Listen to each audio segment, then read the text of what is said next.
This traditional Vietnamese music dates back over 500 years and is popular with both tourists and the functionaries of the Communist Party. This is the beat that Vietnam's youth tune into, good old rock and roll. And because it is foreign and not traditional, the government considers this music as potentially evil. All rock bands like this one are now required to audition at the Ministry of Culture and to submit their song lyrics for approval before they are given permission to perform before the public. The leader of a popular rock and roll band, Atamega, doesn't think that government regulation will keep Vietnam's teenagers away from the beat of foreign rock and roll. We must have rock music, because everything now very slowly, and in the future maybe I like it. When Vietnam began to open up after years of isolation, a lot of things that had been previously unavailable were suddenly accessible, and not all of them were good. Drugs is an example. This drug addiction center was opened 6 months after the fall of Saigon in 1975 to deal with the number of drug addicts that had skyrocketed during the former U.S.-backed regime.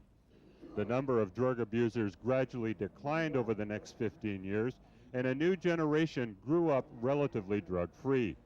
But in 1990, when Vietnam began to open up, drug abuse started to increase.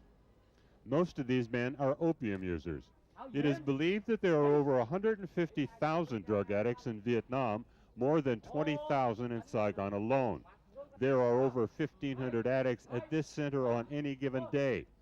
But the number of addicts keeps rising, creating an uphill battle for which the government does not have the funds. The annual budget at this center is only $150,000. Campaigns against drug and alcohol abuse are not unusual. But what worries foreign investors here about the current social evils campaign is the term foreign influence is loosely defined, and that could seriously affect business and investment. Before the government launched its social evils campaign, this street was full of video and CD vendors. Today, it is virtually empty. Foreign businessmen applaud the crackdown on pirated videos, CDs, and other copyrighted material. They also want regulation and want to see it enforced. What they don't want is to become scapegoats for Vietnam's growing social problems. All social evils come from abroad and from openness with other countries. We have to deal with this and provide ourselves protection. Businessmen are seeing Vietnam's protective stance beginning to get in the way of business, as evidenced in the government's attitude that advertising is a form of social evil. All over the country, advertisements and signs in foreign languages are being taken down or painted over. Shops and businesses which had foreign names had to scramble to rename themselves in Vietnamese.